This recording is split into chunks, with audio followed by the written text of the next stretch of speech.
এই ইস্তেগফার যদি 3 বার পড়তে পারো ঘুমানোর সময়, আস্তাগফিরুল্লাহ আল্লাযী লা ইলাহা ইল্লা হুয়াল হাইয়ুল কাইয়্যুম ওয়া আতুবু ইলাইহি, 3 বার পড়তে পারো তো এক riwayate আছে তোমার পিছনের গুনাহ সব মাফ। চারিটার মাত্রা যত হোক।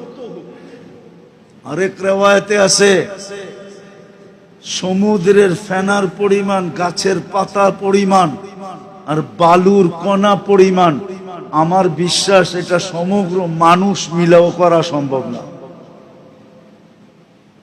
কি সিলেটের মানুষ,